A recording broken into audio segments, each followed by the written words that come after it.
Hello everyone, and welcome to Sherlock Holmes vs. Jack the Ripper, Episode 3. Real quick, I'm just going to... Yep, alright. We're recording and everything's going fine. So, I'm gonna actually pick up on the last little dialogue we had here. Oh, I guess not.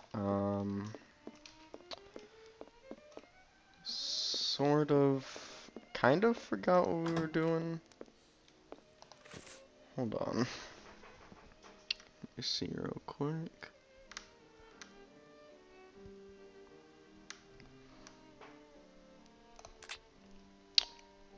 That's right. I must go to the Central News Agency. I am at the press agency where Bulling works. Alrighty. What do you want? It would be very informative to search Bulling's desk before meeting him, but first I must get rid of this bothersome person, perhaps by offering him a scoop. Good evening. I'm looking for Tom Bulling, the journalist. He isn't here. Glad that I He had must be that. sleeping off somewhere. He gave me a tip. He wanted to save a scope for me. He always gets a good dirt, and yet when he comes in here, it's just to warm his behind. Look, he pulled his desk over the stove.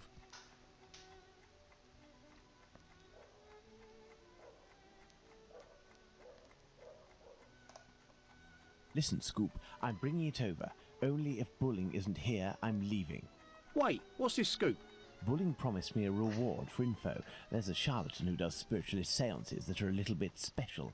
He steals corpses from the morgue, puts makeup on them, dresses them up, and then uses them as puppets. I'll give you your dues. We'll pay you if this info is true. I'll write down the address of the hideout on the crook's leaflet, but the police will be in on this one, so you'd better get there in time. Understood. I'll go alone. Too bad for Bulling. Hey, you wouldn't have a little something in advance? Look on Bulling's desk. I know that he always leaves a few coins around for his snitches. Cheers. Watson won't be pleased that I'm divulging the case, but I don't see any other way. This is Bulling's desk, the one closest to the stove. Some coins. I will take them. That will avoid suspicion if the journalist returns. Yes. These are Bulling's notes. They are of little interest at the moment, but one never knows. A charred match. This may come in handy.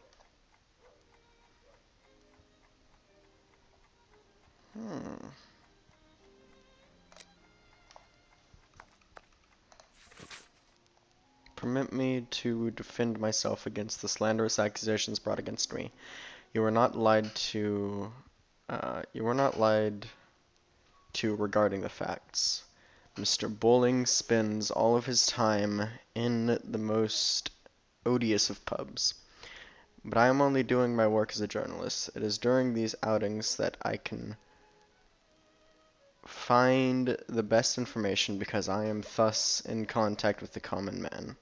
Let me prove to you, dear boss, that I can bring this to the agency, that I can bring to this agency what it deserves. The most extraordinary and most stimulating information. Even handwriting, yet fairly recognizable. Yeah? Okay. The fire has almost gone out, but the stove is still burning hot. Bulling recently used the stove.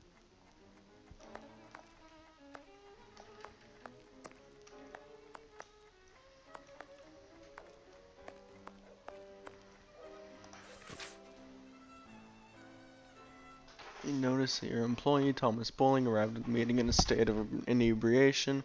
I must ask you to take care of your team's discipline. I know that you indulge this journalist, given the explosive information that he manages to flesh out, but this behavior is unacceptable.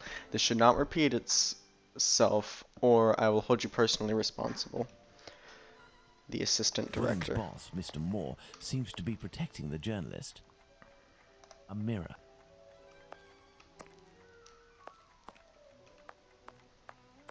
I would imagine these are compartments to organize the paper's incoming dispatches.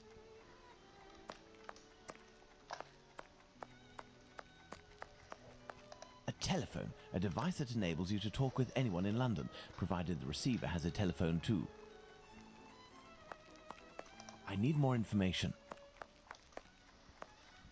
Okay.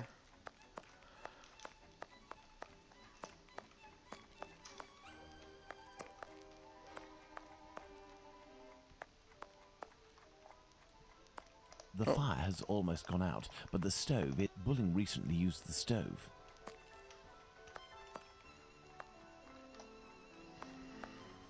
Okay. Director.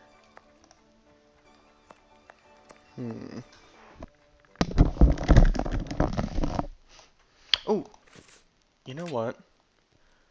Could use the cloth to try and open that. Hey. A torn piece of blotting paper. Curious, curious. It looks like someone wanted to destroy this piece of blotting paper that had red ink on it. I can make out a few more letters, but backwards. I need something to help me. By putting this piece of blotting paper in front of the mirror, I can read what is written. Information on the Whitechapel killer. Call by telephone. Apparently, WA. our journalist gets his information by telephone too. Sadly, the name is almost erased. WA. If I telephone one of Bulling's contacts pretending to be his assistant, I might learn something of interest. This Walesby. page has some light ink stains. It contains a list of telephone numbers.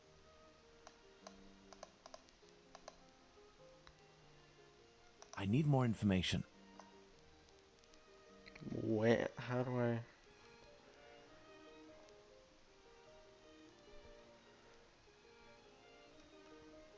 What the fuck? Is This there... page has some light ink.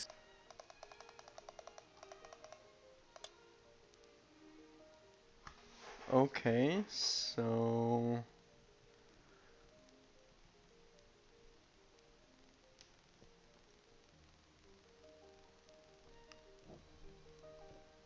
Oh, okay. Wait, hold on. I don't think this is how phones worked, but it's alright.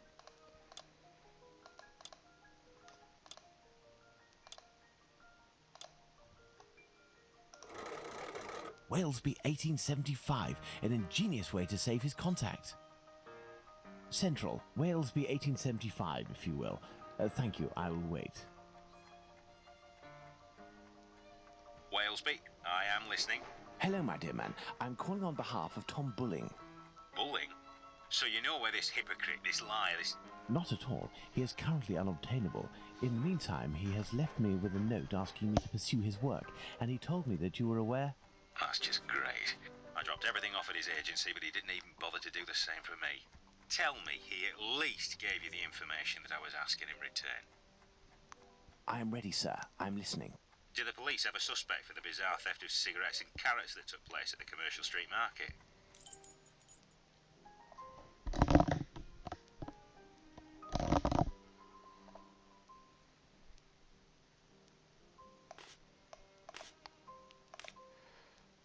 What the fuck?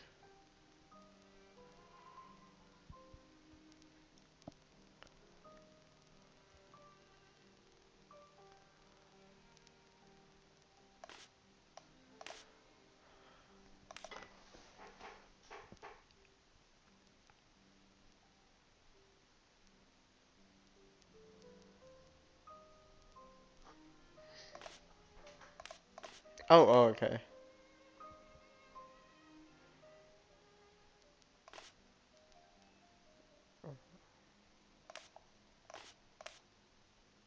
Is that it? I think, according to Oh, Bulling, hey. that Inspector Lestrade's team is looking for a rabbit with a bad cough. Ah, damned Bulling.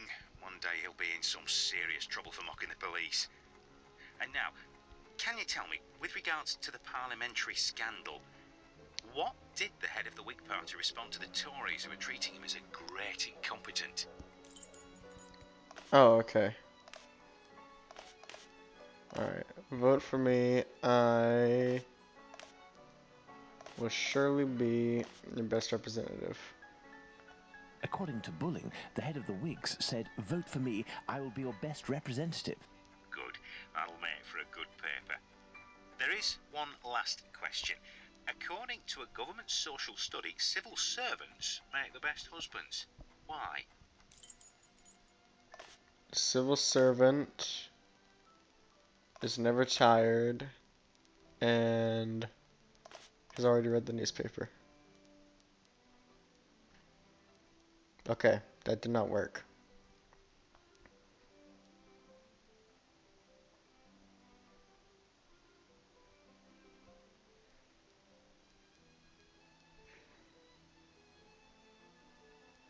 When he comes home from work. I believe I can Oh, confirm that it is because civil servants aren't tired and have already read the paper when they come home from work. Very true. Good. It seems like Bulling has finally done his work. As everything is all in order, can you now tell me where the information is that you sent to the agency? Yes. There is a large brown envelope near the dispatch cabinet. It's in there that we exchange our tips with Bulling. 1,000 thanks. Goodbye, sir. My salutations to Bulling. cool. Cool. Alright, so now what do we do? We gotta go to this place. A large brown envelope near the dispatch cabinet. Cool. There are several documents in this file. Let's see. Spring-Heeled Jack, the Terror of London, fantastical character, first appearance 1837, associated with several suspicious smugglings and robberies taking place in England, and London and other parts of England. Description: a diabolical appearance, bat's wings, horns, blue flames coming out of the mouth and or eyes, etc. Identifying marks: all of the eyewitnesses speak of his capacity to make leaps of superhuman distance, where his nickname... ...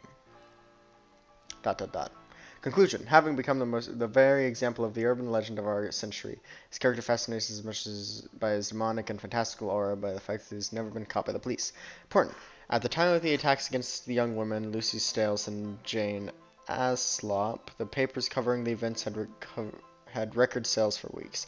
That's why Spring-Heeled Jack is the recurring hero of cheap fantasy publications and theater pieces, popular and financial success I guaranteed. wonder why Bulling is studying this tale about Spring-Heeled Jack so meticulously. Was Bowling the person who named Jack the Ripper? The Terror of London, Spring-Heeled Jack, the Phantom Killer, the Butcher's Blade, the Whitechapel Butcher, Dr. Death, the London Ripper, the Bleeder, the Bloody Reaper. Yes, he's trying to figure out the name, and he's gonna come up with Jack the Ripper. What does that mean? Okay, Mr. Charles Moore, I thank you for this testimony of the Whitechapel Killer that you followed. Not easy authentication. Yep. Do not hand over to the press without my invitation. Thank you for your collaboration and your discretion. We won't forget this, Inspector Aberline. Well, well, a piece of information about the murders transmitted exclusively to the police without informing the press. That has piqued my curiosity. Perhaps I should go to the police station to get more information. Tom, about the... that's my craft voice. Maybe. Tom, about the letter. Given the thanks from Inspector Aberline, I think they took the bait, even if they were defending themselves. Think of the second. We must be ready if he kills again. Either way, we must keep up the correspondence, be responsive. The idea will save us. We will get the information firsthand, and we will make history. But stay quiet and keep a low profile. I'm not really in the know, and you will be the first one who gets it if there's What trouble. does that mean? I have inspected everything, but there's no sign of Bulling. He must have dashed off to his HQ, the Wasp's Nest. However, before I go to see him, I should find out about this mysterious information. It could help me get something out of the journalist. To the police station, then. Nah. Whitechapel, police station. Inspector Aberline has been giving secrets to the press, it seems. Let's go to the police station. Come, come. Back again, are we? Come this way, good man. The inspector has a few questions to ask you. Here is the man, Inspector. Congratulations, Humphreys. So, my lad, one would say that you owe us a bit of an explanation for having left something with us. What is your full name and profession? Sherlock Holmes, consulting detective. Well, how about that? Mr. Holmes, can you explain this get-up, your presence in the neighbourhood despite my instructions, as well as this most opportune restitution of jewels? Firstly, I should tell you that not being under your command, I never understood what you said as an order, but rather as advice. I thought I would be wise to follow them to a certain extent. I intended to explain the stolen goods sooner or later. My presence here will allow me to fill you in on a few conclusions that... If it is in regard to the Whitechapel murders, it won't help us much. We have no doubt that we will be revealing the identity of the murderer to the people in the area in a day or two. I'm impressed, Inspector, and I offer you my sincerest congratulations. Nonetheless, you should investigate a certain doctor. Listen, Holmes, let us do our work. You've rid us of a great pain in the rear end by finding those jewels for us. It's weeks of work that you've saved us. But I think you're a little underqualified for a case like that of Jack the Ripper. Till it's over, I demand that you do not set foot in the area. Is that clear? I take note of your advice, Inspector. You mentioned Jack the Ripper. Pardon me, but you know the name of the murderer? Oh, it's from a letter that the Central News Agency sent our way. It was written by the killer. And even if it can't be proven, it must be recognised that the signature is striking. This information is confidential, and I would ask you to keep it to yourself, Holmes. Can I have a little look? Out of mere curiosity, Inspector. Then I shall disappear. In that case, I don't see any objection. Thank you so much. I keep on hearing the police have caught me, but they won't fix me just yet. I have laughed when they look so clever and talk about being on the night track. That joke about leather apron gave me real tits. I don't fucking real fits. I'm down on. Good luck, yours truly, Jack the Ripper. Don't mind me giving the trade name. P.S. Well, I can't read that. I can't fucking read that. Me? Not up to discovering who Jack the Ripper is? Well, we'll soon find out, won't we, Inspector Aberline? I know who wrote the Dear Boss letter signed Jack the Ripper that Inspector Aberline gave me, and above all, I now know why. This Tom Bulling was inspired by this fantastical character to build a myth out of the Whitechapel Killer. Perhaps he would be receptive if I shared my discovery about him and prevent him from accusing Squippy. I must find him at once. My best bet would be to try my luck at the pub. So Tom Bowling, in this version, was the one who invented the letters. The Jack the Ripper letters, the Jack the Ripper character. That's super cool. Ah, Holmes, I got your message, and here I am. Perfect, Watson. That oaf Bluto is looking for us with evil intentions, and he may be hiding here. I will try to get more information inside. You, Watson, will be our lookout, and at the slightest suspicious sound, do not hesitate to call a constable on his rounds.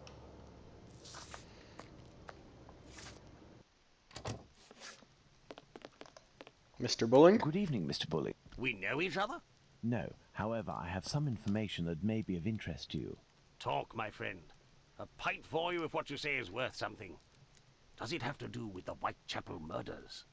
Indeed, I know the identity of the man who wrote a letter to the police, a letter entitled Dear Boss, in which the author claims to be the Whitechapel murderer and is signed Jack the Ripper. What? It's a journalist who is inspired by Spring-Heeled Jack in order to strengthen the credibility and the seriousness of his agency. This new Jack will give him some first-hand information that he, in turn, will dole out sparingly to the authorities, as well as some carefully distilled indiscretions that the big papers will come to beg of him. He plays both sides off against one another and becomes the chief orchestrator of the rumour. He wrote this letter in this very spot, and he has red ink on his fingers. Like you. What exactly are you after, my friend? You've been threatening a certain Squibby to distribute a telegram naming him as a possible suspect in these murders in revenge for an old feud. I would suggest you don't write this note and that you leave Squibby alone. I'd forgotten about the existence of that rapscallion. I threw that at him when I was visiting the station to get the dope. You should have seen his face. You must also stop sending these letters that waste the authorities' precious time. Right, well, I don't even know what you're talking about. I have a great relationship with the Bobbies. Just ask around. I don't have to answer to nobody. Now leave me alone. Bye. Farewell, sir. Good riddance. So now what do we do? Let's hurry to the police station, Watson. We are close to our goal. Squibby will be able to reveal what he knows about Tumblety. Okay, there we go. I was correct. Squibby! So that's it. You're a free man again. We were just coming to the station to find you. Yeah, the Bobbies agreed to let me go and I came to see Bluto before ferreting you out. So, you've seen the newspaper man? Yes, he is in the pub and everything is taken care of, but I'm waiting to hear what you have to say about Dr. Tumblety. Okay, but we have to be quick. One night, I goes to see Bluto in his hideout that ain't far from the boarding house where this Tumblety bloke has a room. I see him coming in too. He must have been on one real binge. To the point, the Tumblety fella was there, and he smiles at me, all nice like. He tells me he's a great Yankee doctor, but my business interests him. I'm interested, I tell him, but I'm not the type to just jump right in without getting to know a person, see?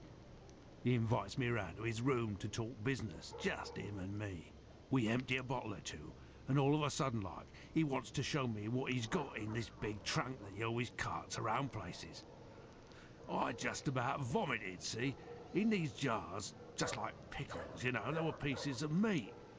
And he whispers that it's the lady bits of some old dames. He called them peckymins. I'd call them love killers, I would. Yuck! After that, he starts to go on about rich folk. They ain't nothing but dogs, and I won't tell you the worst of it. Then he comes all close to me and puts his sweaty hand on my leg. He was one of them types, not me. I don't wait a second before I give him a good thrashing, and I start running and let go of him, and he still wants to see me again, just to talk business. But then I had to do time, so business. Do you know where he can be found? Why, ain't he in his digs? Maybe he got to liking life behind bars too. I heard that in some jobs there's a way to. Thank you for your information, and we'll meet again, my friend. Here is the sum I promised to get you out of London. Ciao, fella. I've just got a little score to settle with Bluto, and I'm heading for the country.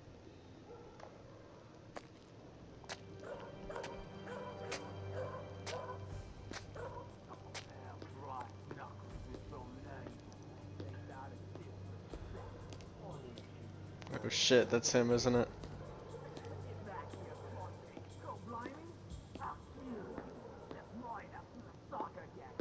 Lipski!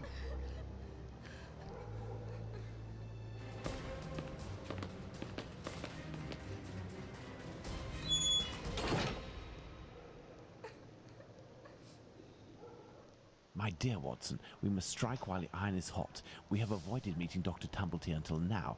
The time has come to do so. Do you have an opinion, Holmes? We must assure ourselves that the factor collector of female organs and a murderer who removes said organs are resident in the same area at the same time is nothing more than coincidence. Finley? I thought that you wouldn't bring me back your keys. Oh, it's you, Mr. Holmes. Good evening, Dr. Watson. My keys. Indeed, it is I again. One of your tenants left without returning his keys? Yes, it's Dr. Tumblety whom we spoke about. Shortly after your last visit here, some constables came and asked me a few questions regarding him. Barely had they left than the doctor came barreling around a street corner and rushed up into his room upstairs. A little while afterwards, while I was tidying, I heard a thud in his room and a rush down the stairs. He left with most of his bags, but without returning his keys. You can go up and see if you wish. The door is still open. Very well. Also want to real quick go into dialogues, go into you.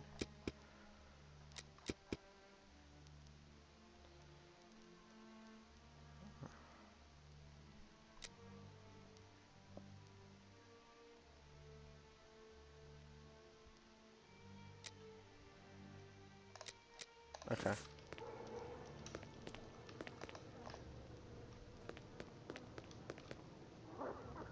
Careful, Watson. Do not walk around here until I've inspected these marks. I know, Holmes, I know. I understand your methods. Ah, you have your rule and magnifying glass. I thought that you had forgotten them, Holmes. I never forget the essentials, my dear Watson. I almost thought we'd forgotten him as well. We haven't seen him at all this game, I don't think. Size 13. Right foot, light trails. The man was running. Right foot, light trails.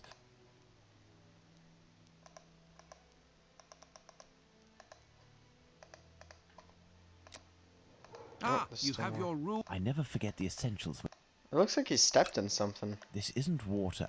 Going by its sticky texture and odor, I'd say we're dealing with formalin. These are the footprints of a tall man who had recently stepped in formalin and who left this room in a hurry. Well, can I walk on it and enter the room now, Holmes?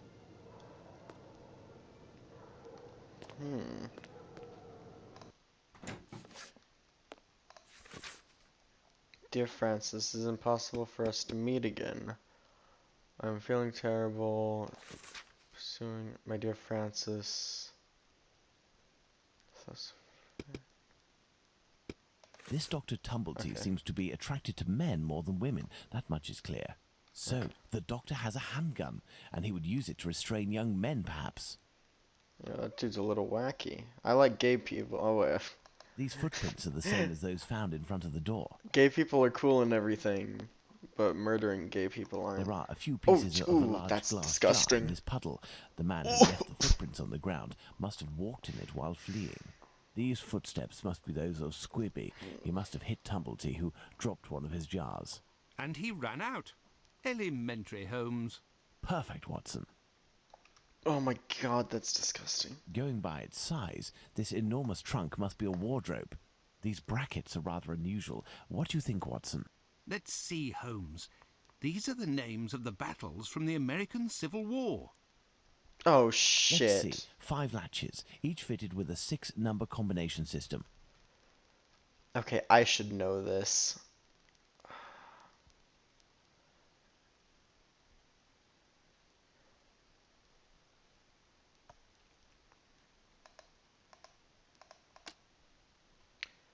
Okay. Alright, no. Shit. Oh, okay, if I do that. 0.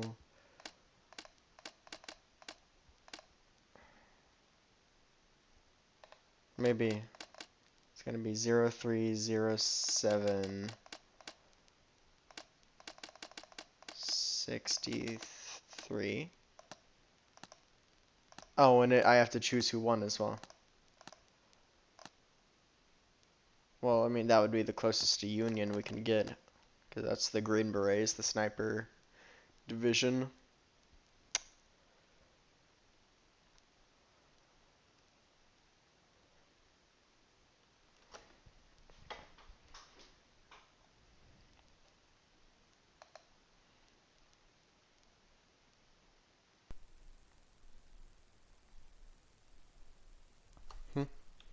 Hold on, I suddenly...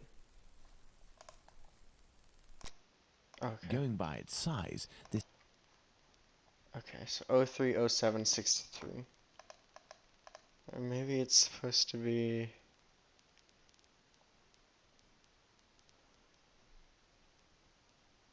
Oh shit.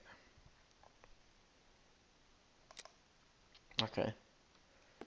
I'm just gonna have a more look around. Do not understand how you found yourself in this situation or passionate If this letter is addressed to him, it would appear our doctor is a veteran of the American Civil War. Oh, okay. Vicksburg is the key. Now, that is interesting. Okay. So if this asshole's a Confederate, we're gonna bust him. That's fucking good. He struck that very characteristic pose and exclaimed Vicksburg. Okay. Passionate discussions on the legitimacy of this war should have convinced me more than once. Should have convinced more than one.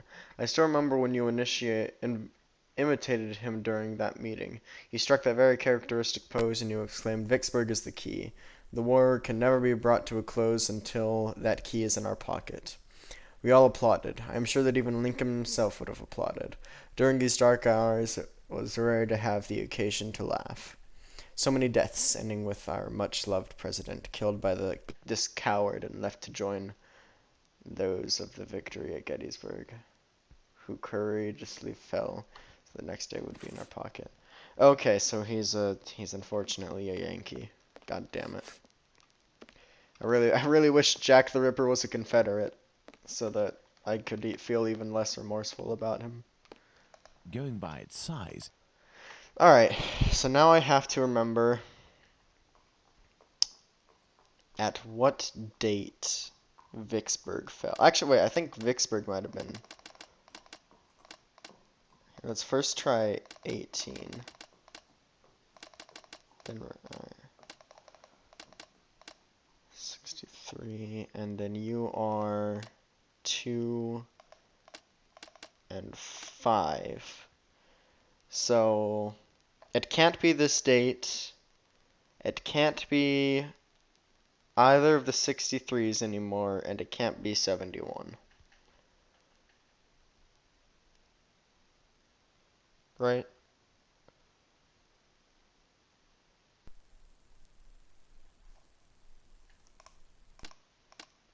Because the Civil War ended in 65. So it can't be 71, it can't be either of the 63s, so we got those both there, and it can't be 68. But then we've got...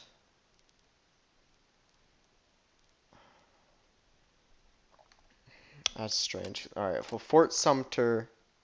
Oh no, Fort Sumter was early into 61. That's late 61. That's gotta be Anatime.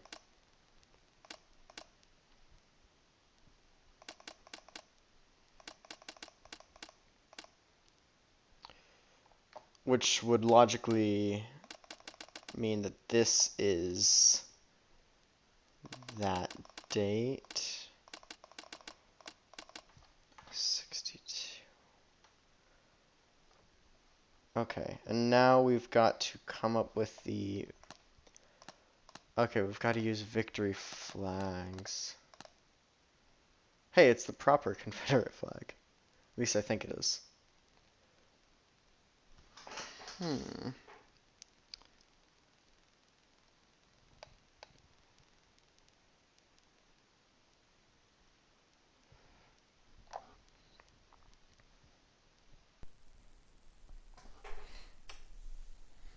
Alright, well let's...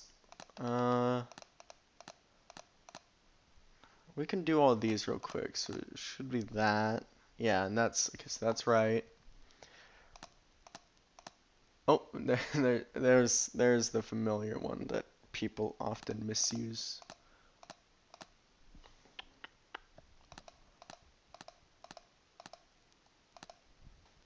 Oh wait, no, that was right.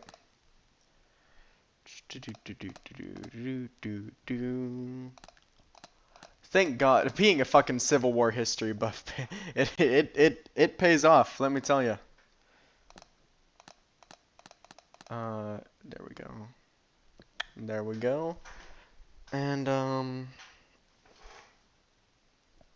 oh shit, Vicksburg. Okay, Vicksburg was exactly a month after Gettysburg. So that, okay, so that should be that, and you should be, oh, there we go. So Vicksburg is correct. Let's go. Alright, so let's make this. Okay, so that was right, which means that this has got to be 709, 62, yep, that's right. And this has to be 02, 02, 05, 63, right? Oh, wait. Oh. Which would make this Chancellorsville 02, 05, 63. Right?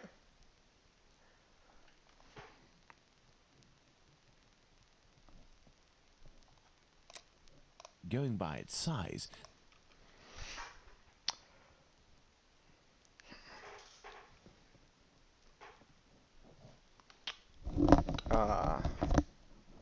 it should theoretically be that.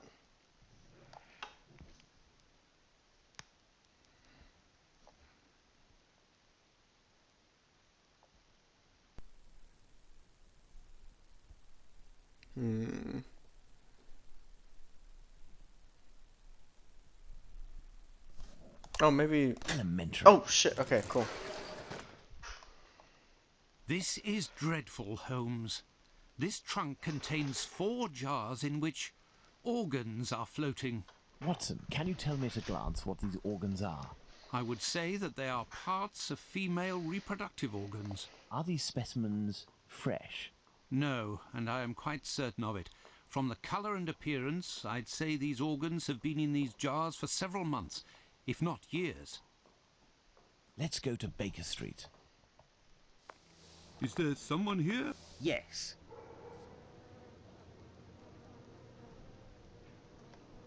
What's going on, Finley? You seem to be in a panic. The two police officers wanted to know if someone suspicious had entered here. The Whitechapel killer has struck again, and if I understood correctly, he killed 2 women in the past few hours. Where? I don't know. The police didn't tell me anything. Oh, shit. Quick, Holmes! We must catch up with them. Certainly not, Watson. Mr. Finley, do you know if the doctor had any other pieces of luggage up there apart from this trunk? 1 or 2, I think. Do you take care of the doctor's laundry? My wife does laundry for the tenants once a week. The sheets likewise. Would you be kind enough to let us know as soon as possible if the doctor shows up again? Certainly. I'm just worried that he won't be back, you see, and I'm annoyed about my keys. Holmes, I don't follow. The Whitechapel killer is, at this very moment, very close by, and we are just staying put, twiddling our thumbs. The Whitechapel killer has always been nearby, and what will we do? Go back to the scene of the crime or crimes and mix with the onlookers and trample the crime scenes even more? No, our time will come. Let's return to Baker Street. Let's go back to Baker Street. Home, sweet home. So, 2 murders at the same time. We were less than 200 feet away from the first victim a few minutes before she was murdered. We might even have heard the murderer's voice, and we haven't done a thing for the past week. You're the one not doing anything, Watson. For my part, I have been working, and as you know, I've made good use of this week by tracking down and verifying all of the solid facts on these 2 murders to write up the notes that are on my desk, read them over again, and try to gain a bit of perspective. Note on the murder of Liz Stride at Dutfield's Yard. Certain information that I have collected must be verified. Liz Stride, nickname Long Liz, 45 years old, height 5'5", 5 feet 5 inches, occasional prostitute. She lived for the past 3 years in a stormy relationship with a certain Kidney, a waterside laborer, 36 years of age, whom she left a few days earlier. She charged him with assault but failed to appear in court, and the case was thrown out. The victim was discovered dead by one Louis Dimschutz at 1 o'clock in the morning on September 30th. The man's first thought was to verify if his wife in the building next door was still alive before sounding the alarm. The 2 doctors who came at the police request to the scene of the crime in the months after the discovery of the corpse put the time of death in the moments after the corpse, 12:46 a.m. Cause of death, hemorrhage due to throat injury. The weapon was a small knife with a large blunt edge. The verification of the statement is necessary. Could this wound have been caused by another tool? My notes are very thorough, Watson. It's going to be a long read. Neither the body nor the clothes were damaged, soiled, or disturbed by the killer. The right hand was open, stained with blood, and resting on the chest. The left hand was on the ground, partially closed, holding a packet of pastilles. The location of the discovery was a courtyard called Dutfield's Yard, whose doors led onto Berners Street in Whitechapel. The victim was found stretched out on the ground for a few inches from the wall of one of the buildings served by this courtyard, the International Working Men's Club. Their association, composed mainly of Jews originally from Prussia and Poland, were organizing a conference that night on the subject, Why Should Jews Be Socialists?, presided by Mr. Morris Eagle. The meeting ended around 11:30 p.m., but many members remained to debate and sing within the premises of the association. An American present that evening was declared to have been in the courtyard at 12:20 a.m. and went into the street and didn't see anything unusual. He then returned back inside the club, but his estimation of the time spent outside is approximate at best. 2 witnesses were quoted by the press: Constable Smith, who was doing his rounds in the area on the night in question, and a Hungarian by the name of Schwartz, who made his statement at the police station accompanied by an interpreter, because he does not speak English. The transcription of these statements by the press should be treated with caution. It would be advisable, if at all possible, to consult the exact context. Observe the clothing worn by the victim as well. as her possession at the time of the discovery of the body. Clothing: long black cloth jacket, fur trimmed around the bottom with a red rose and white maiden hair fern pinned to it. Black shirt, black crepe bonnet, checked neck scarf, knotted on left side, dark brown velveteen bodice, 2 light serge petticoats, 1 white chemise, white stockings, spring-sided boots, 2 handkerchiefs, one is noted to have fruit stains on it, a thimble, a piece of wool wound around a card. In the pocket of her underskirt, a key, a small piece of lead pencil, 6 large and 1 small button, a comb, a broken piece of comb, a metal spoon, a hook, as from a dress, a piece of muslin, 1 or 2 small pieces of paper. Oh my god! Okay. A note on the murder of Catherine Eddowes. Catherine Eddowes, 46 years old, height 5, occasional prostitute. She had a regular relationship for 7 years with one John Kelly, a man of regular employment and about the same age as the victim. The victim was found dead at 1:44 a.m. on September the 30th by P.C. Watkins, who was on his rounds. He secured the area by calling to the watchman of the warehouse, located some feet from the crime scene. According to the doctor who arrived on the scene at 2:18 a.m., the victim had just been dead for half an hour. Unlikely, but we know from experience how hard it is to precisely establish the time of death when the corpse has been very mistreated. Cause of death: hemorrhage due to a throat wound.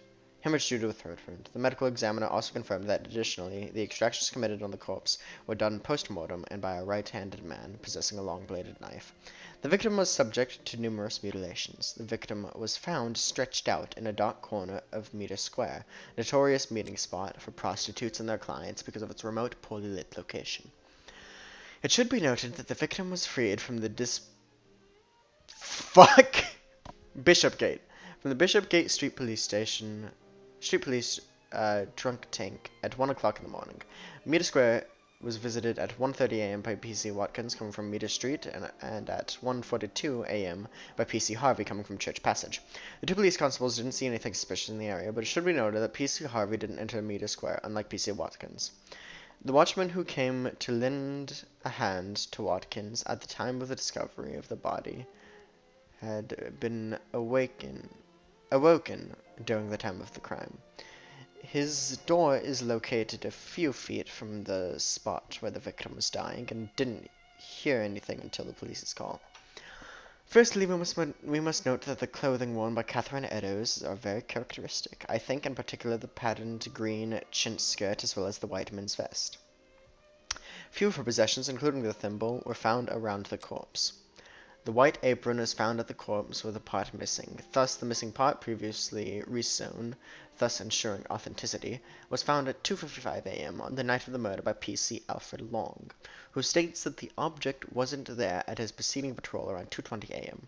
The piece of the bloody apron was found in the entrance hall leading to the stairs of 108-119 Wentworth model dwellings on Goldston Street. At the right of the entrance, just above the apron, was found the following inscription in chalk: "The Jews are not the men that will be blamed for nothing. The Jews are not the men that will be blamed for nothing."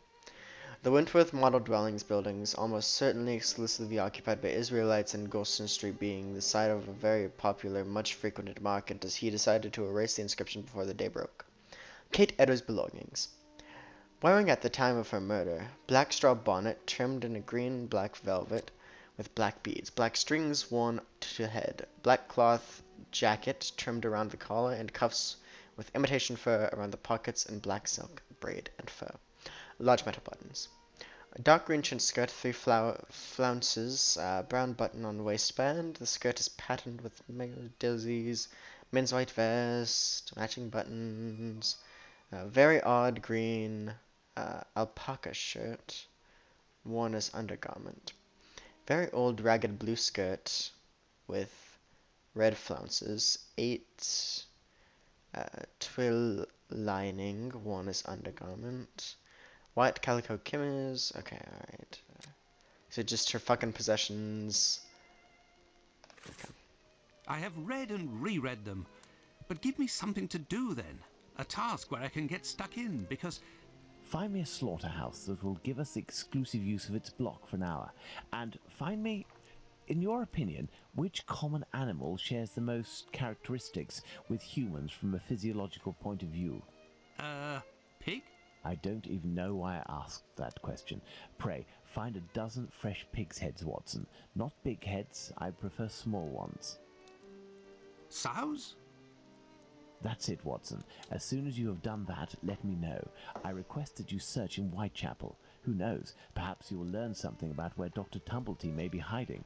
There is also no shortage of slaughterhouses and pig's heads in those parts.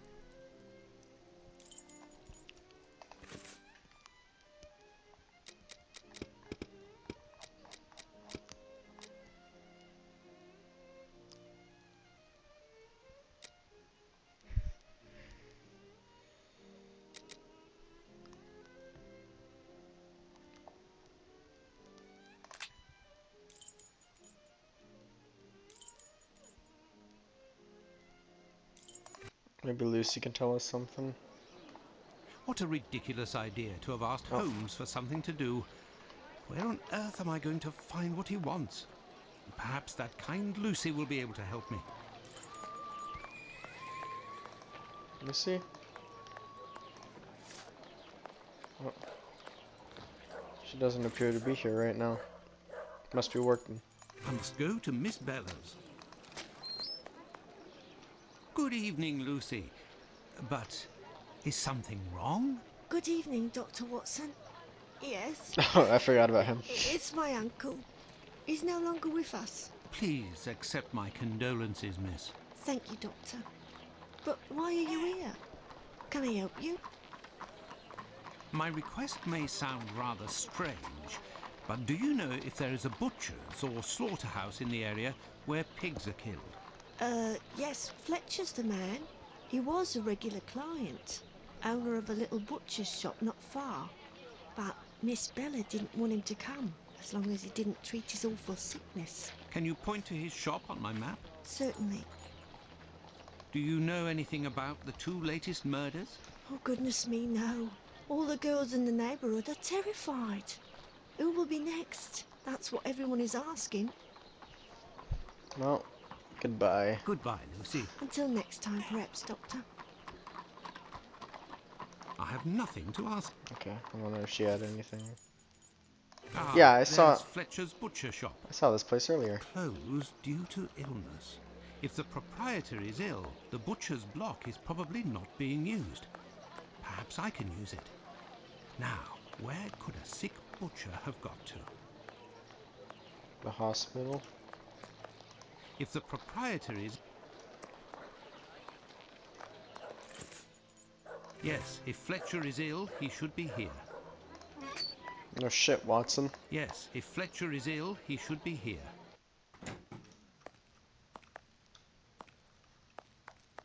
Yeah, they're my doctor friend. Good evening, Dr. Watson. Good evening, Dr. Gibbons. I have come to see you because I was wondering if, by any chance, you happen to have a patient by the name of Fletcher, a butcher who would have relinquished his shop due to illness. An illness caught during nocturnal encounters, if you catch my drift. Fletcher is one of the regulars at the clinic. Mercury treatment against syphilis. A night with Venus, a lifetime with Mercury. He left London a fortnight ago for the fresh country air. Why is he of interest to you? Oh, no reason. I'm more interested in using his shop, only for an hour or so. Would he have left his keys with family in the area? He has none left, but he must have left Hardiman, the cat's meat seller, to oversee his shop. They're in business, they're good friends. Do you know where he can be found? No, but wander around the neighbourhood and listen for his beep beeps. He often passes in front of the clinic. Besides...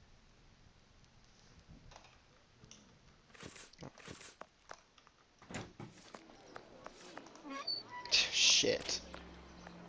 It's me that you're looking for, sweetheart. Actually, no. I am looking for the cat food seller, Hardiman. Hardiman? Poor Hardiman. It isn't quitting time for him yet. That gives me some time to wander the streets before he shows up, and with him all the cats hereabouts. Do you know where he lives? Sure. And for a copper, I might even tell you. Here are a few coins. You're too kind, Governor.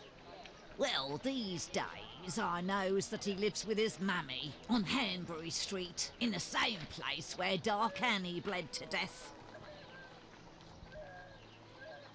Why did you call him poor Hardiman? Bah, he's in grieving, of course. Just a few weeks ago he lost his wife, and 3 months before that his girl, poor fella. He was in tatters. Even came to cry on my shoulder, believe it or not. Well, I must leave you. I must go to Hanbury Street. Alrighty. This is the building in which poor Annie Chapman was killed. Beep beep.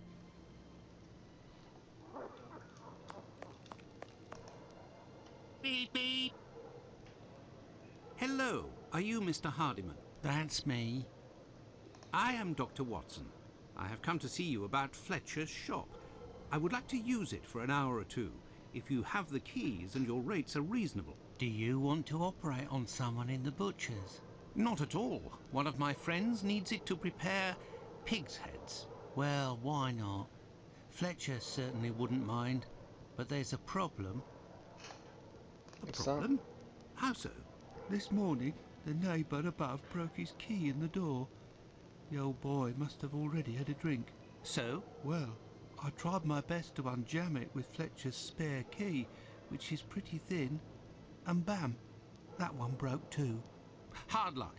But if you have the end of the broken key, perhaps it can be fixed. It must still be upstairs. I didn't pick it up. Fletcher has a key too, so I didn't think it was a problem. Fancy, if I'd just had another key with a simpler blade, I could copy it. I'm great at odd jobs. Fine, I will try to find all of that. Well, see you later then. Goodbye, sir. Alright, so I gotta look for a fucking key, dude. Where am I going? I have no reason to go that way. I'm going in here. Right? That's where I'm supposed to go. Where am I supposed to go? I have no reason to go that way. I have no reason to go that way.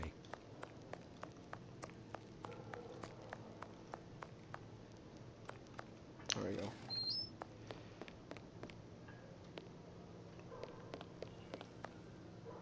Yeah, okay. She was literally murdered in that dude's backyard.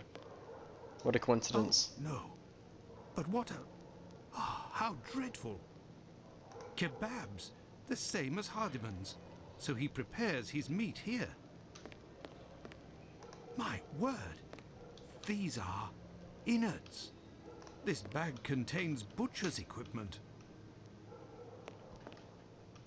Where can I find a key with a simpler blade? On a worthless door, perhaps.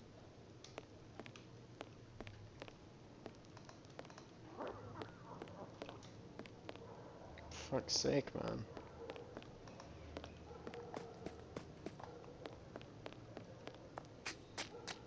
This key was left inadvertently. Indeed, there is nothing terribly precious inside. But what a stench. Have you found everything I need to remake the key? There you go. I think you'll manage with all of this. I'm sure I will, sir. It won't take me long. Say, I think there's some of your business upstairs. Oh, you're right. I ain't had the time to sort it out. Sometimes I'm in such a hurry to prepare my meat that I forget to clean up. But why do it in the stairwell? Offal bleeds bucket loads, they do, as you've seen. Now, why would I do that in my own lodgings? Ah, of course. But what about your poor neighbours? They owe it to me, all the times I've helped them out. And I don't have a shop either. Say, you sell animal meat, isn't that right? Would you know where I could find a dozen small pig's heads? The guy who gets me my offal should have some. I'll pay your day's wages if you meet me at Fletcher's butcher shop in 2 hours with the pig's heads. Here's a little advance. I'll do my best, Doctor. The caretaker of another building told us that the place where your mother lives has a reputation for facilitating prostitutes' activities. Is that true? Sure, the doors are never closed. They come through here like it's Paddington Station. By the way, I heard about your loss. My condolences. Ta, sir. I saw them die slow deaths. My little girl, her face was eaten by the disease. Thank you, my friend, and please forgive me for bringing up such painful memories. Go, I must do my rounds, and I will look for what you've asked for. As for me, I will go and find Holmes, and we will go to the butcher's together. All right. Let's return to Fletcher's butcher shop. Your heads are on the block inside. Say, you wouldn't be the same chap who bought my whole load the other day. It's possible, but if you want to continue to do business together, you mustn't speak of my presence in the area to anyone. Don't worry, my lord. I'll be as quiet as a church mouse. Alrighty. Holmes, will you explain the reason and rhyme behind this masquerade? Elementary. We shall conduct an experiment that will allow us to answer a simple question. Does the type of weapon used by the killer correspond to a specific profession? Alright. There is nothing further to find in this room, Watson. However, I need some knives. Our only hope is behind this door. This wheel is broken and prevents the door from sliding. This wheel is broken and prevents... Alrighty.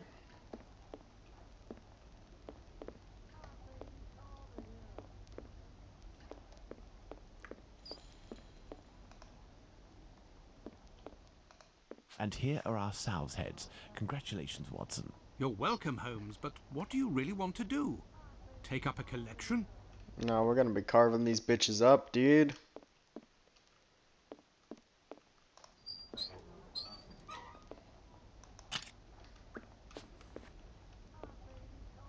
There, this door is slightly raised. There is nothing further to find in There is nothing further to find in this. I need something.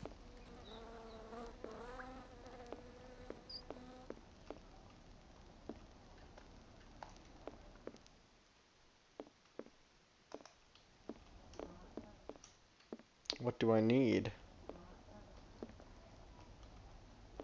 I need more information.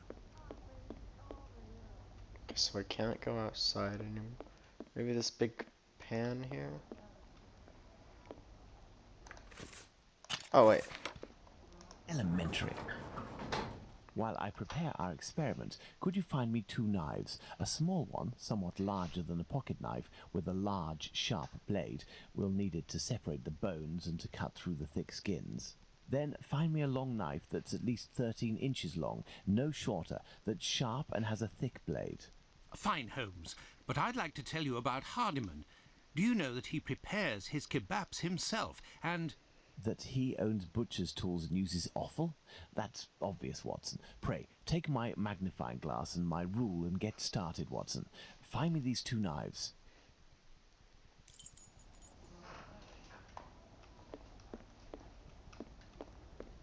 Alrighty.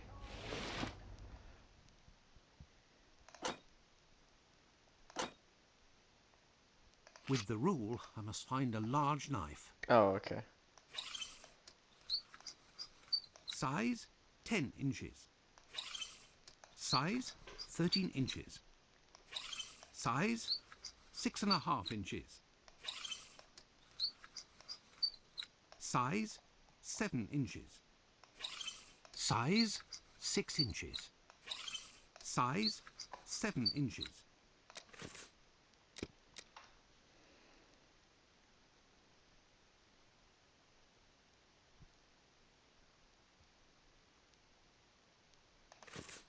No, Holmes only needs 2 knives. Thanks to the magnifying glass, I can find a small knife that matches Holmes's description. Fragments of cartilage. Fragments of cartilage. What?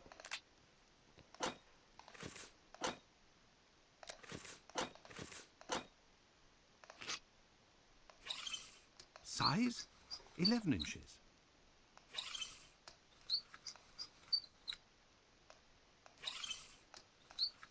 Size? 8 Alright, and this is the 13-inch one, right? Size? 13. So I'll take that one. Large size. Fragments of cartilage. Fragments of cartilage. That one. Here are your knives, Holmes. No, Watson. Okay. So this one's right. Oh, shit. No, Holmes only... No, Holmes only needs to... No, Holmes only... Where the fuck do I place down the pocket knife?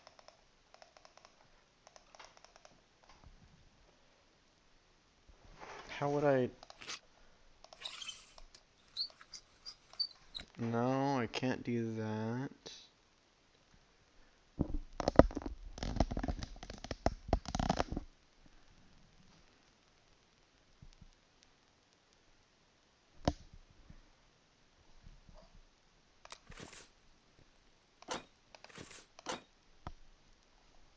No, I don't want that one either.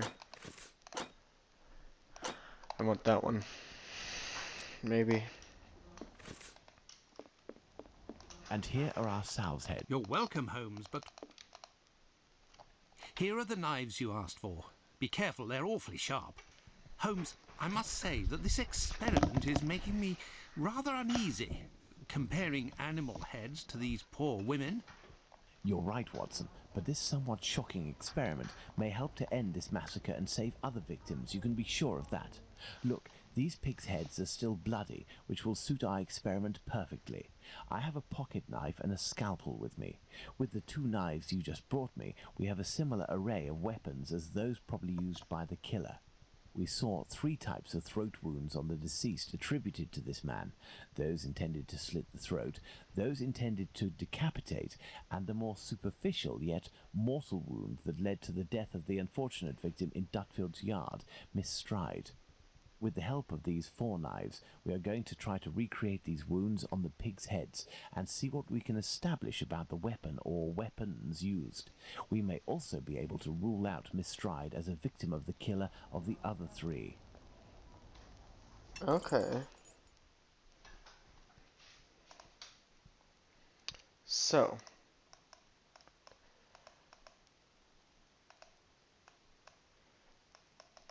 Let's try to use these weapons on this head to obtain a large deep wound to the throat, like those that were noted on 3 of the 4 victims.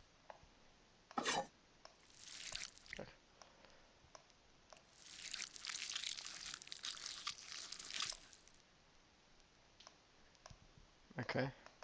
Look, Watson, this knife easily penetrates the flesh. It's not the The scalpel. wound is too shallow. Look, Watson, this knife... Oh, could be This that little one. knife is very sharp and has a very wide blade. This pocket knife is very sharp, but its blade is too thin. The wound is too shallow. Look, Watson, this knife easily penetrates the flesh. Surely it's that first one we did.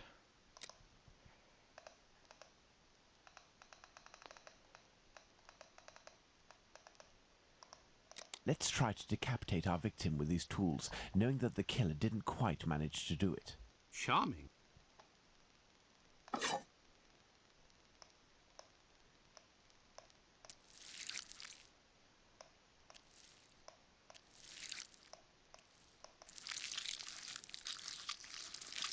Man, how do you want me?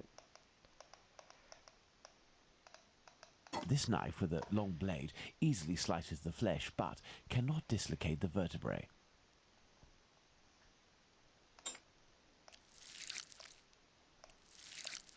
With a scalpel, the wound is too shallow.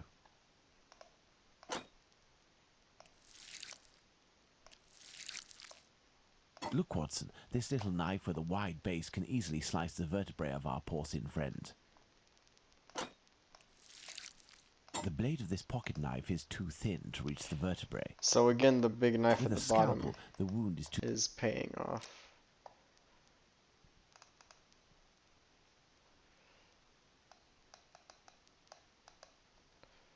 Let's see if these knives can inflict a mortal wound in a situation where a single quick blow is given. The scenario in question is that of Dutfield's Yard. Alright, first of all, bam. Look, Watson, the blade sinks easily into the flesh. Let's go with this. Bam. It cuts through the flesh easily as the blade is so sharp. Bam. In using the cutting edge of this pocket knife's blade, I can scrape the skin. This particularly sharp blade can make a deep gash with one quick slice. It cuts through the flesh easily as the blade is so sharp. Alrighty, so I think,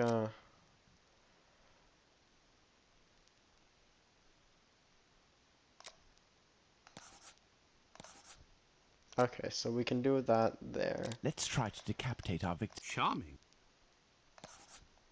Bam. And then... wait. Let's try to use these weapons on... Elementary. Bam. Let's see if these knives can... Oh, and this can also do it. Elementary. Let's try to decapitate our victim with these tools, knowing... Charming. Elementary. Oh, it could have been all of those? Well, I guess, yeah, because they didn't cut deep enough. So it has to be this That's one. it, Watson. The big knife. Yeah, cool. With respect to the opinion of the medical examiners who noted that a butcher's knife with a long blade would have caused the eviscerations on some of the victims, we can assume, Watson, that he only used this type of weapon as it is capable of inflicting all of the wounds displayed.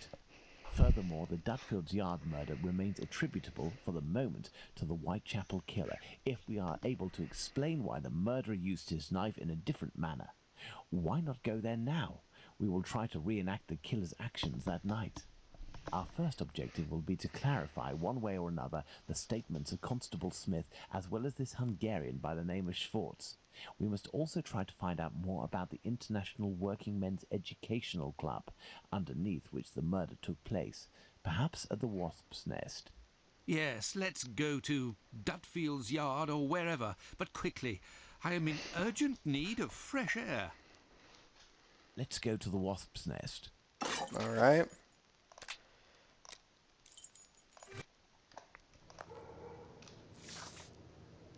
Don't forget that Bluto may still be hiding here. I will try to find out more inside. You, Watson, must intercept the policeman on his rounds. Given the hour and a bit of luck, it will be Smith. Try to get some information from him. Understood, Holmes.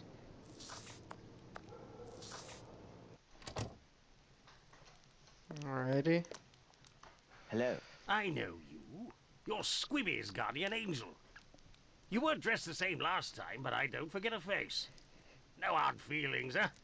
Join me in a glass? Your Jack the Ripper is on everyone's lips and written in all of the papers. You must be awfully proud of yourself. You have skill, that's for certain. It's a shame you use it to mask rather than discover the truth. You better believe that I'm going to find out who it is. I got a hold of old Schwartz's interpreter. You know, the Hungarian who saw Liz Stride get it. Doesn't speak a word of English. And when he went round to the station, another Jew went along to interpret. I found that bloke, and he repeated everything that had been said at the station. It won't be long before I find these fellows. Why do you say these fellows? Were there several of them? Do you not read the papers, or what? Well, given the rubbish that you read sometimes. Let me explain. At 12:45 a.m., Schwartz goes down Burner Street towards Fairclough, on the side of the road where the Workers' Club is. A bit further from there, just near Dutfield Yard's wooden doors, a chap and a lady are arguing. The Star said that the bloke wanted to push the girl into Dutfield's Yard, but the translator told me that Schwartz saw him pulling her towards the road. She doesn't want to follow. He grabs her by the shoulders and throws her to the ground. She falls. Falls a bit, but not too loudly. Old Swat is scared, crosses to the other side, but continues in the same direction. The bloke with the girl notices him and yells, "Lipsky!" At the same time, another bloke at the corner of Fairclough and Burner, who was lighting his pipe, gets in on the action. He starts coming towards Schwartz in a menacing way, and Schwartz takes to his heels, doesn't see anything else.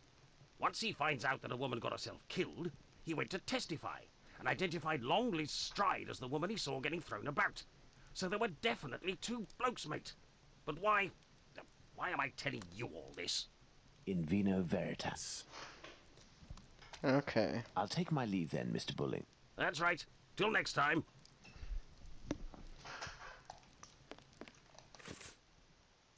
I have no reason to...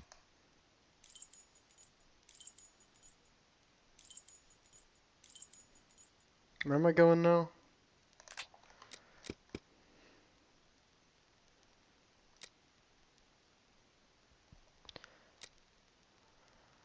Okay.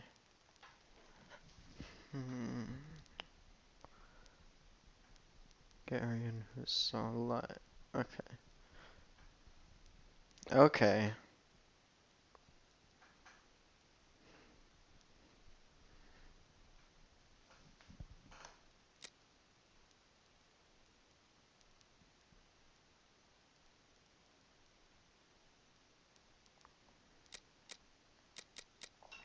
Um.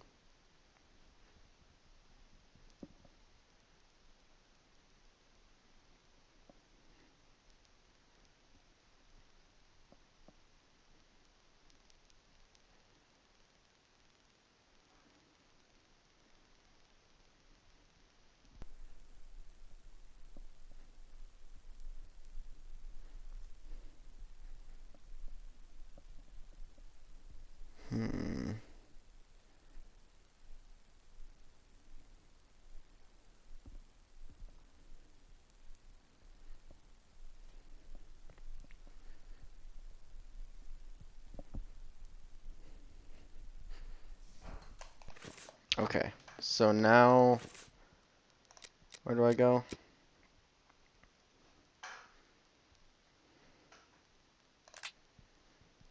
Map of London.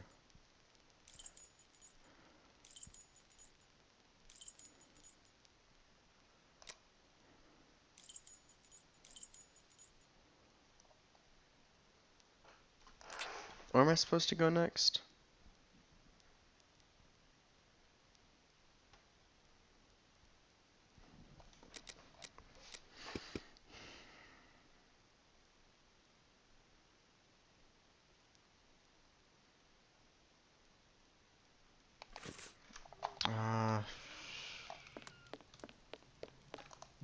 I'm missing some information. What info am I missing? What now? I'll take my leave then, Mr. Bulling. That's right. Till next time. If you're looking for some company, Gov, you've come to the wrong place. Me, I'm just here to pour. I don't care who you is, I knows nothing, and I don't care neither. Okay, A there we draft, go. my good man.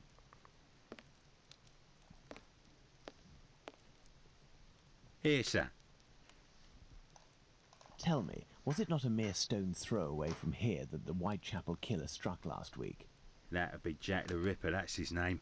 Slit the throat of a working girl in a small courtyard over there behind them big wooden doors. Below the Workers' Club? The very spot, below Lipsky and Co.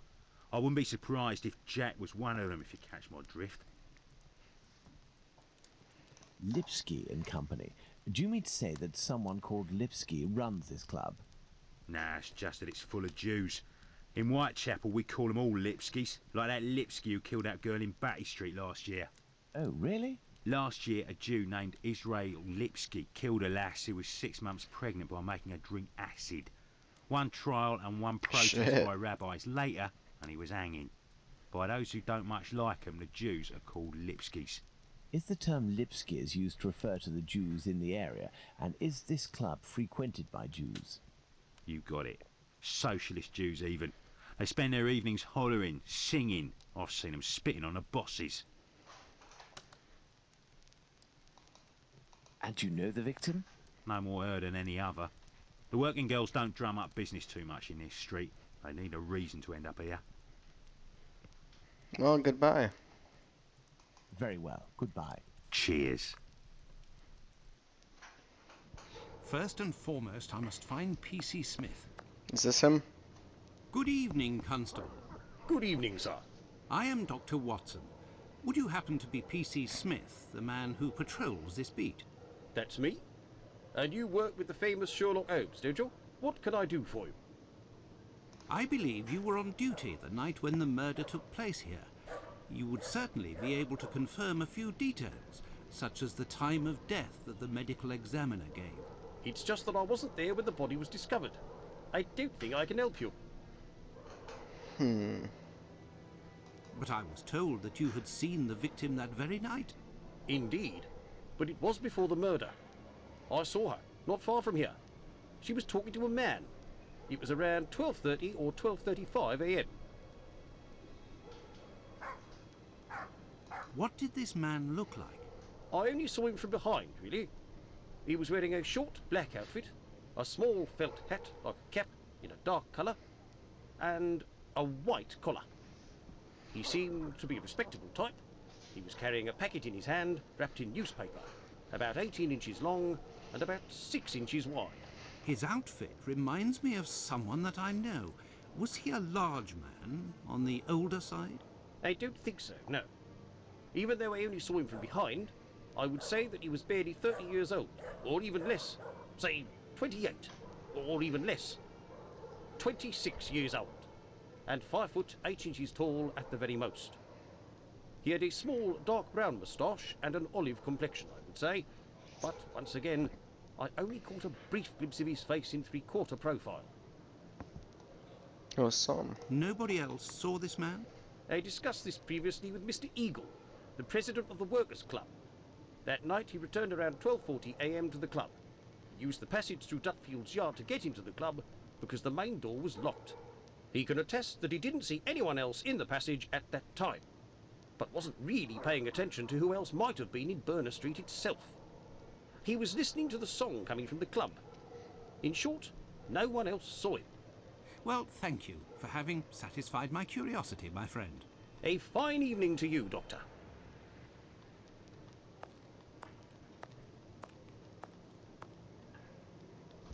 Okay. Well, Watson, let's go to Dutfield's yard. This is it, right? It's Dutfield's yard.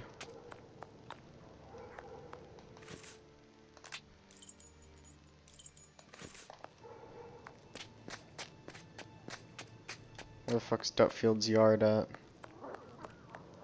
Dutfield's yard. Oh, there we go.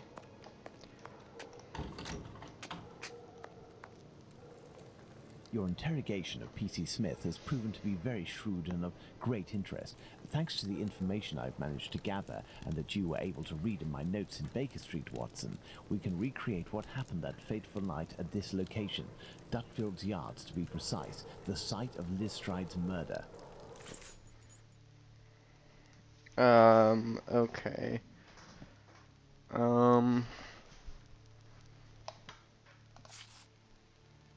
Midnight, the Socialist Club meeting ends. The members, mainly Jewish men, gradually begin to leave the club in little groups or alone.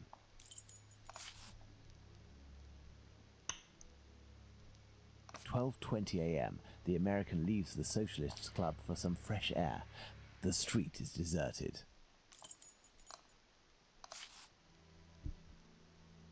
12:30 to 12:35 a.m. Smith notices Liz Stride talking to the man with the package. 12:40 a.m. Eagle, the president of the club, enters the Workers' Club via the passageway through Dutfield's yard. He passed through Dutfield's yard. If Liz Stride had already been killed, he would have had to walk over her. The murder, therefore, had not yet happened.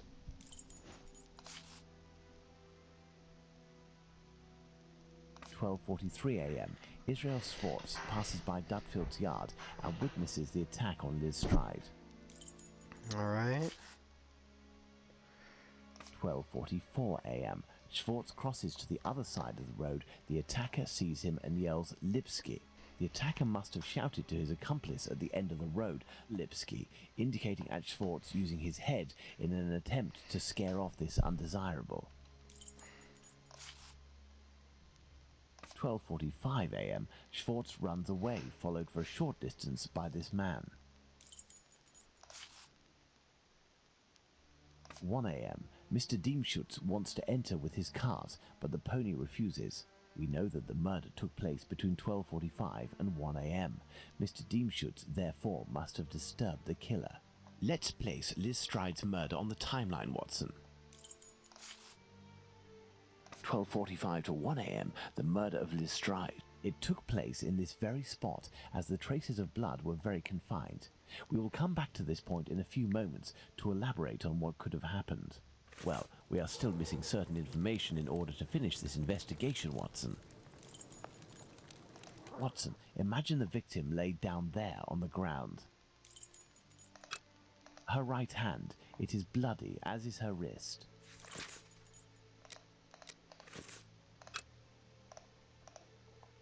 The throat, there is but one clean cut, slightly slanted downwards. Okay, so her attacker is probably taller than her. Her left hand, it is closed around a bag of pastils. Her knees and dress, they are clean. The ground is muddy.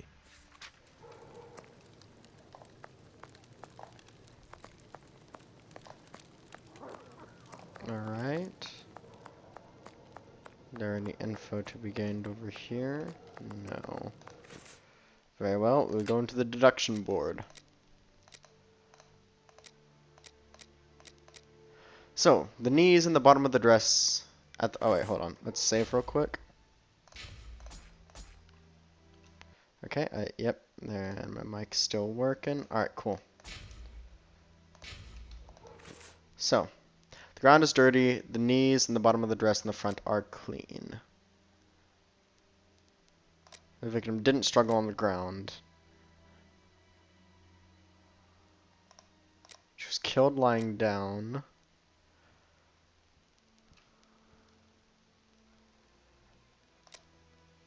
They were both standing at the time. The wound to the neck is clean. Or they're both lying down at the time. The wound to the neck is clean, starting from the right and slightly oblique and descending. It was given with the right hand. It's only one move, and it was proved to be fatal.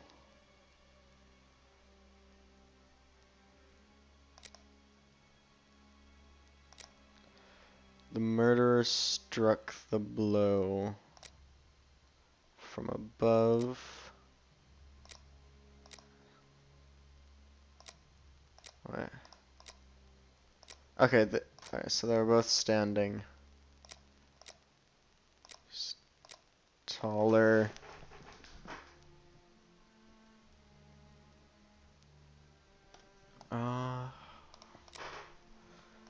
Maybe.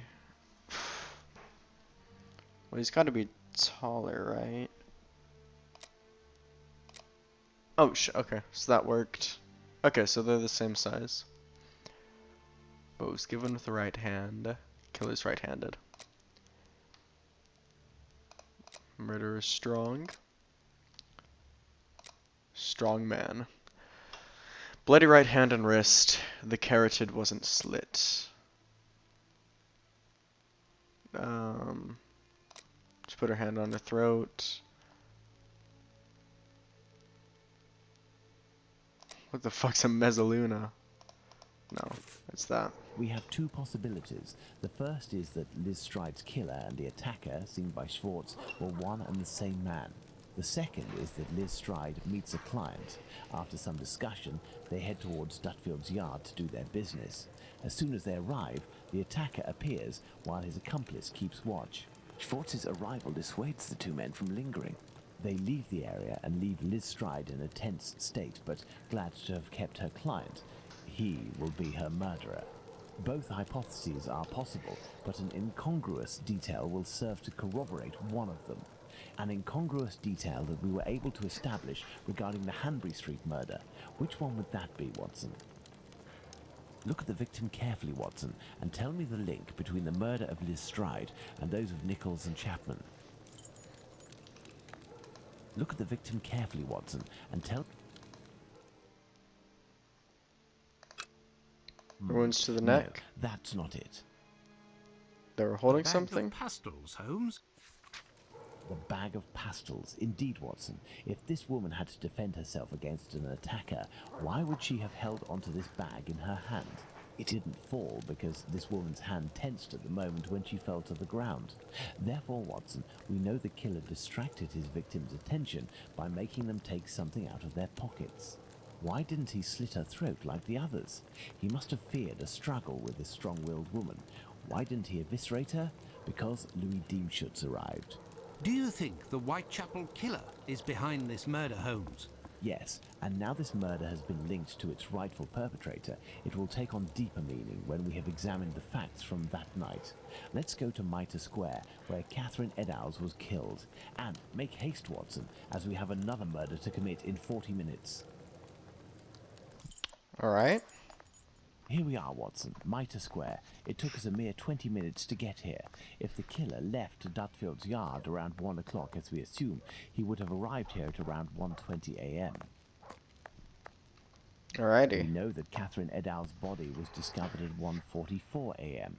Catherine was released from prison around 1 o'clock, but we have no information as to what she could have been doing until her death.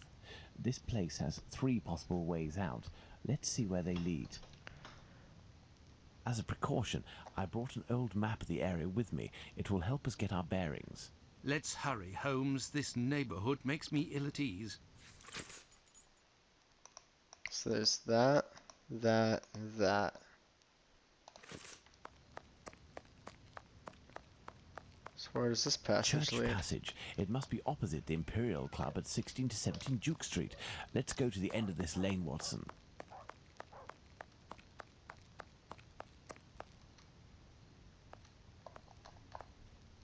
Is that Ivan Solomonovich? Hello, you must be Abraham Solomonovich, am I Oh, right? okay. Yes, that's me. But I know you. It's Abraham. You brought a lad to my place to take care of a cat, and I loaned you my mask. That's me. May I present? Dr. Watson, of course. Delighted. And you? I have known for a few days that you are a detective by the name of Sherlock Holmes. Is that so? You don't miss a thing, do you? It was the children who gave me away, am I right? They didn't want to, but I gained their confidence by offering them a small comb and half a cake. They made a good deal out of it, so I don't blame them. However, I must request, as a personal favour, that you do not reveal my identity. You have my word. Curiosity is just killing me, as you may have guessed. Would it be breaking an oath to confide in me the nature of the investigation that you are leading? Does this spot where we are now in Mitre Square mean anything to you? A demon lives in this city, Mr. Holmes. These unmentionable acts degrade the human race and put the Jewish community in terrible danger. Lots of rumours are circulating, but they are but rumours. I see you're leaving the Imperial Club. It's a stone's throw away from Mitre Square, and the 2 recent murders were most probably discussed in there. Do you know if anyone from the club saw or heard anything that night? Yes, Mr. Holmes. That night, 3 members of our club saw a woman talking to a man at the very spot where we are standing, a few minutes before the body was found at the end of this passage. Fantastic, Holmes. Calm yourself, Watson. There is nothing at the moment to suggest it was the victim. Can we meet these members? I am afraid that won't be possible. As soon as the police heard the evidence of these men, they were sworn to silence. I understand. But you are working for the good, and I must tell you what I know. One of the 3 men, my friend Joseph, left that night with 2 other members of the Imperial Club, Harry and another Joseph. It was around 1:35 a.m., perhaps a bit earlier, when Joseph, not my friend, but the other, the Aldgate butcher, exited. He saw a man and a woman in discussion at this very spot where we are. These men must have been about 16 feet away from the couple. That's about right. So Joseph, the butcher, said to the other two, while pointing at the couple, "Look, I don't like going home alone when I see this kind of people here." My friend Joseph looked at them without noticing anything strange and didn't understand what he meant. They had the look of two rather unkempt people, but no more than that. After the murder, did these three men tell the police what they had seen? Not quite. Harry stated that he hadn't seen the couple. As for Joseph, the butcher, even though he was the one who commented on them and pointed them out, said that he couldn't remember anything except that the man was about 3 inches taller than the woman, who was 5 feet tall, no more. My friend Joseph, on the other hand, did his best to cooperate with the police.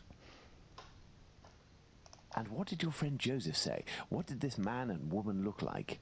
The man must have been 30 years old, about 5'7", light complexion, and a fair moustache. He wore a loose, dark jacket, a grey cap, and a red scarf around his neck. But he said that he only saw him for a brief instant, and it would be impossible to recognize him. And the woman? He only saw her from behind. She had her hand on the man's stomach and seemed to be pushing him. He said that he remembered that she was small, was wearing a black jacket and a black bonnet.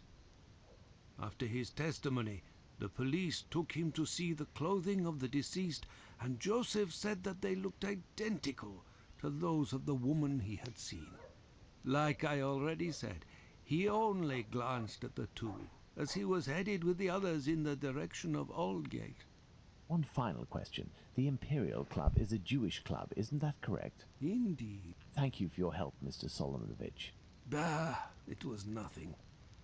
We must at all cost prevent this demon from striking again, and the police seem to have some difficulty in doing that. I wish you the best of luck, Mr. Holmes. Alrighty. We apparently fucking went down the right street. What's here? I have no reason to go that way. Alright.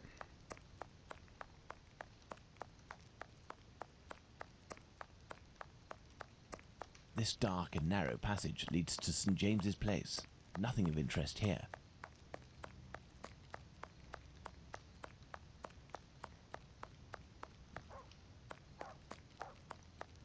This is Mitre Street, from where Watkins, the constable who found the body, came. Well, let's find the spot where Edow's body was discovered. Nothing of interest here. So, Watson, we are now in the exact spot where poor Eddowes tragically ended her days. This spot is very dark, Holmes. That is probably why our murderer chose it. Let's see, we'll need a lantern. I'll say.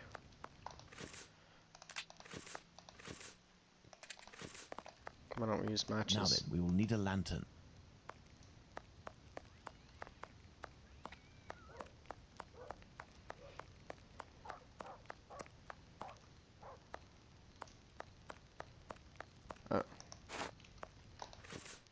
Take the lantern, Watson. It's a storm lantern we used in Awakened. Alright, thank God. The head is turned towards the left. The murderer must have been on the right side of his victim. Let's look at her from the front. Oh shit, her nose is The gone. nose was cut. God, fuck. The eyelids were cut off. The nose was cut. The cheeks were slashed to make them thinner. That's entrails. There is but one wound, Watson. It goes from the left side and descends in a slight oblique towards the right side.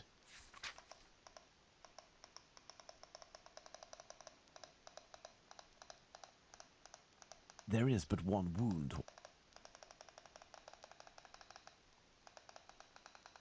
Can't comment on the entrails? These intestines were pulled out altogether to grant access to the abdomen. There we go. The main incision goes from the sternum all the way down to the groin. The murderer opened this abdomen as if it were an animal carcass. A kidney was removed. The uterus was removed. A kidney and the A uterus. thimble is located right beside one of the victim's hands, just like Chapman's sachet of pills and Stride's pastils. Why the fuck aren't we just busting tumble tea? Why aren't we doing that? Part of this apron is missing. We will follow up on that shortly. I feel like he probably did it. The inside of the thighs is clean. Once again, there were no sexual relations between the victim and her murderer. Yeah, and Tumbletee's gay, so he wouldn't have done that. Do these objects spread out by the victim remind us of anything, Watson? My Yep. goodness, Holmes, it was a slaughter. Understand, Watson, that our killer had neither the time nor the conditions to bother with the niceties. He had no more than 7 or 8 minutes at most to kill the woman, open her up, and all the while in total darkness. Holmes, it's a woman, a poor victim you're talking about. Consider all the time this man lost and the risks that he actually took by cutting the victim's face and the lower abdomen in around 20 precise spots, especially the lungs and the liver. These attacks, which I considered gratuitous, are in fact nothing of the sort and have as much sense as the removal of the organs. Watson, we must now consult our timeline. We began in Dutfield's yard, but this time we will try to recreate the actions of certain people, in this case, those of the 2 policemen. Okay, so 1:30. This man goes in.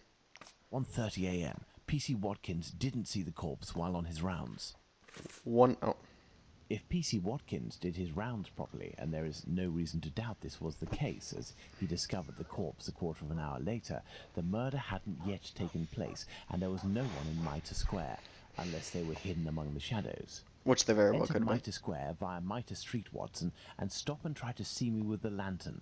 I will be where poor Edow's corpse was.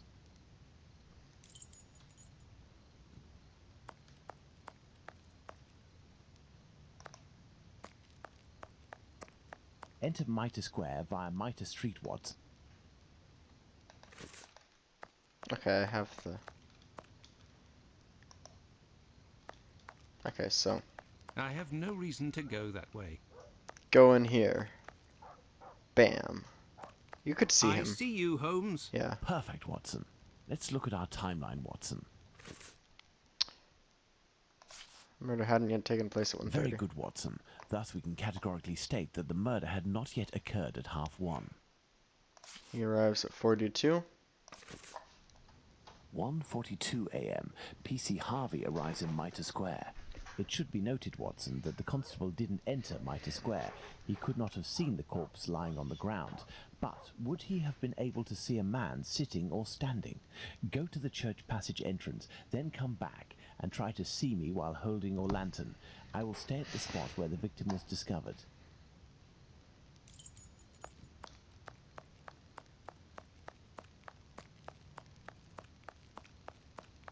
I see you, Holmes. You had to proceed into the square in order to see me, something Harvey didn't do. It is possible that the killer was still there. 1:42 a.m. P.C. Harvey arrives at Mitre Square, but does not go in. The murderer may well have still been there. Alrighty. 1:35 is when a man and woman are in discussion at the entrance of church passage. 1:35 a.m. A man and a woman are arguing at the entrance of church passage. The man came from Aldgate. Body discovered at 44. 1:44 a.m. The body is discovered. Let's put the murder of poor Eddowes on the timeline, Watson. It's gotta be, alright, 35 to 42. 1:35 and 1:42 a.m. The murder would appear to have taken place between these times, that is to say, within 7 minutes. Agreed, Holmes. But does this really prove that our killer had the time? to perpetrate these two murders? Let's look at our timeline, Watson. There, Watson. Yeah. We are now certain that the murderer really had the time to commit these two murders. Incredible! Let's look at our deduction board, Watson.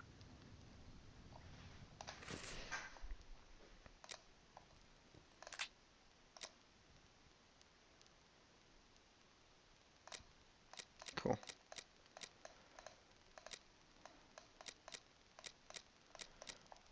Alrighty. The items are meant for a woman. The items belonged to the victim. Murderer searched her, like usual. A thimble is found right beside the victim's hand. She held a thimble in her hand. Edo's liver and lungs underwent small incisions. Edo's kidney and uterus were removed. Edo's nose was cut. Edo's cheeks were slashed to become thinner. Edo's eyelids were cut. He knows anatomy.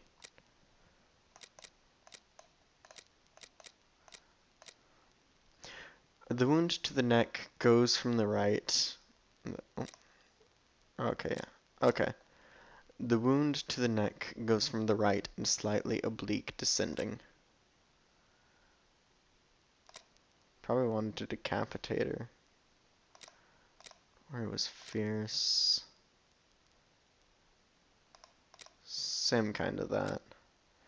Central incision goes from the sternum down towards the groin, right-handed. Edo's died the same way as Liz Stride.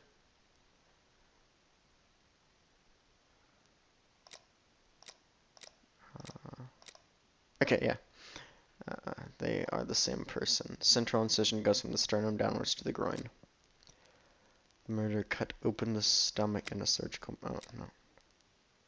Yeah, opened her up like an animal. Piece of Edo's apron was cut. The items at the victim's feet are very orderly. This spot is making me nauseous. Can we not head back, Holmes? We certainly can't, Watson. We have one final point to address. Do you remember the piece of white apron that was missing just now? It was found just a few steps away from here, at the entrance of a building. That's where we must go.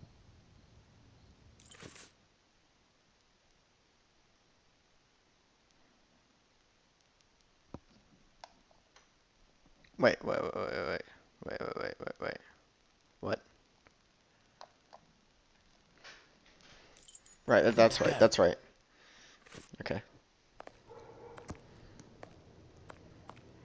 There's the spot, Watson. By night, Goulston Street is deathly silent, which will permit us to carry out a fair few experiments.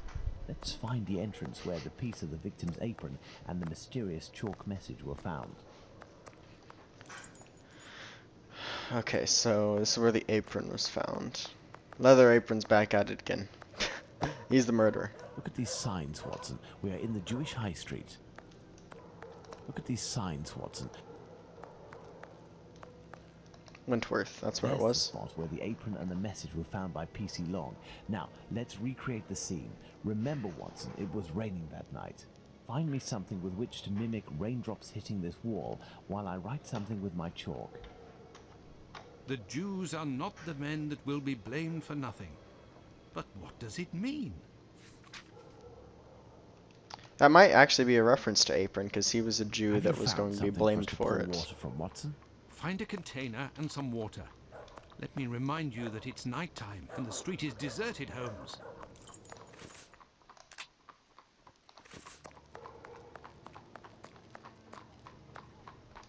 Water. So there's water.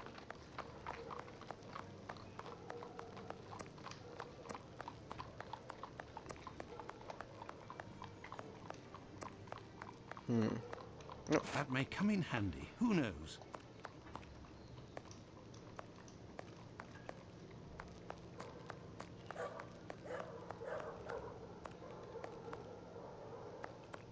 That's a container, surely. I have no reason to go that way.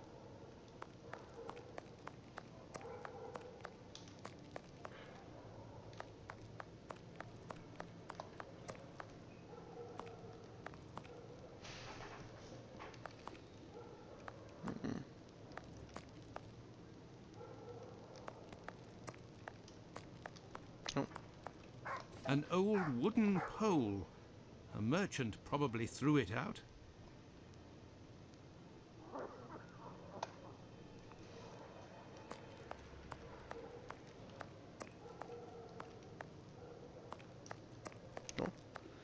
That may come in handy. Who knows?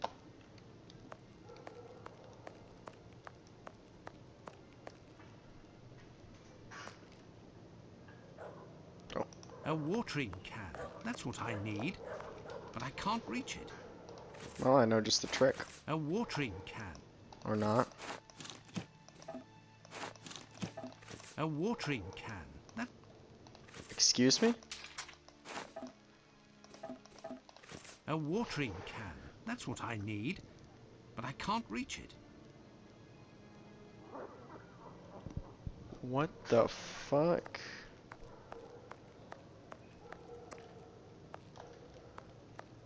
Can I get on top of this, maybe? Oh my god.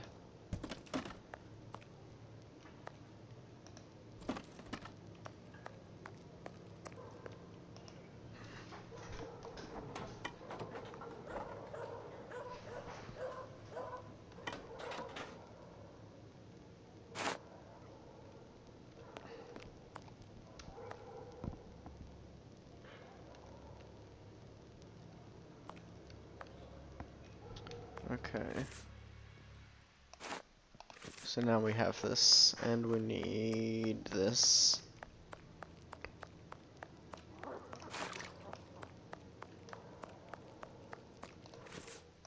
Yes, I have, Holmes.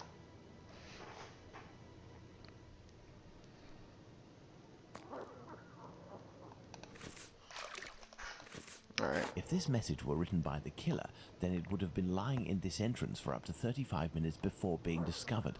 Let's find out in what state it must have been.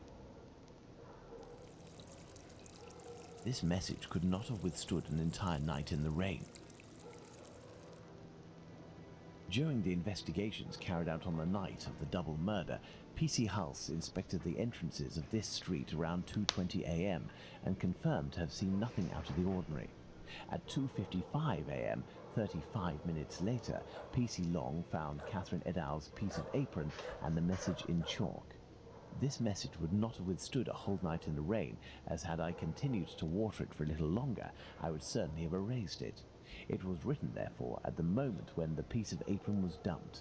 This substantiates PC Hulse's statement, which stated he had seen neither of these during his rounds. After its discovery, it was guarded and protected from the rain, which was subsiding, which explains why it was still legible when it was erased at 5:30. My dear Watson, when you met P.C. Smith on his rounds in the street, where was he? On the pavement or in the middle of the road? Middle In of the the road. middle of the road, Holmes, without a shadow of a doubt. Good. You will go down the street with your lantern as if you were a policeman on patrol, using Smith's position as a guide. As soon as you see the entrance where I used the watering can, tell me if you see anything. Okay.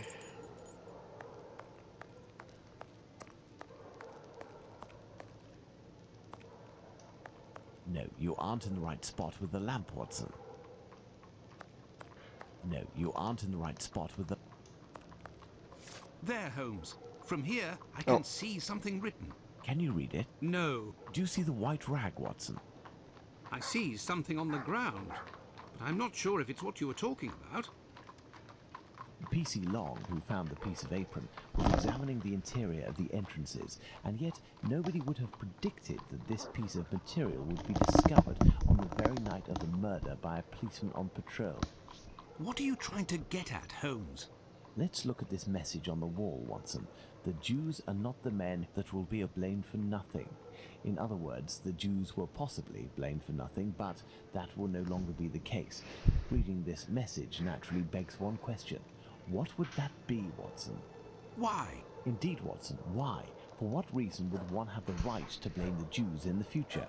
Remember, Liz Stride was killed near a club for socialist Jews, Edow's not far from the synagogue and the Imperial Club, and finally, this piece of apron dropped here. This building is occupied by Jewish families. The killer really did go out of his way to incriminate the Jews living in the area. It's a bit obvious, Holmes. Yes, but with the rumours, Watson, the author of this message would have received a response to his strategy. You are right, Holmes. So perhaps it's a good thing this message was erased. Whoever took the decision to do this is a man of great wisdom and courage. Let's return to Baker Street, Watson. I have some pipes to smoke to help me think more clearly. Let's go back to Baker Street. Home, sweet home. Alrighty.